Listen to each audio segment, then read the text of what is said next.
வணக்கம் மக்களே, நாங்கள் வந்து வெண்டைக்காய், தக்காளி, முருங்கைக்காய், உருளைக்கிழங்கு எல்லாம் வச்சு ஒரு கூட்டு பண்ண போகிறோம். அது எப்படின்னு காட்டுறோம். சட்டி அடுப்பில் வச்சாச்சு, எண்ணெய் ஊற்றுறோம். கொஞ்சோண்டு எண்ணெய் சூடாகியாச்சு. இதில் இந்த வெண்டைக்காயை போட்டு கொஞ்சம் வதக்கி எடுக்கணும். போட்டு இந்த பதத்துக்கு பிளேட்டுக்கு மாற்றணும். இதே சட்டியில் கொஞ்சம் எண்ணெய் ஊற்றி 2 கீரை பச்சை மிளகாய், இவ்வளோ முருங்கைக்காயம், இதுக்கு கூட தக்காளி எல்லாமே சேர்க்க வேண்டியது. தேங்காய், கொஞ்சோண்டு ஜீரகம், 1 ஸ்பூன் மிளகுத்தூள், 3 பல்லு பூண்டு, இந்த பூண்டு 3 வெங்காயம், இந்த இவ்வளோத்தையும் அரைக்கணும். இப்படி இந்த படத்துக்கு அரைச்சி வைக்கலாம். எண்ணெய் ஊற்றி கடுகு சேர்க்குறோம், உளுந்தம் பருப்பு சேர்க்குறோம், அரிஞ்சு வச்சுருக்க பெரிய வெங்காயம் பொடி பொடியாக அரைச்சி வச்சு கண்ணாடி பருத்துக்கு வந்து இந்த வெண்டைக்காயை இதில் சேர்க்கணும்.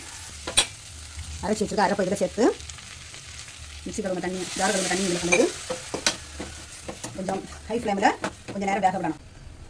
இதுக்கு கூட கொஞ்சம் கல் உப்பு சேர்த்து கிண்டி விடணும்.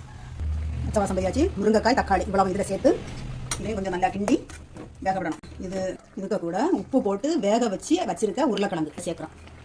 சேர்த்து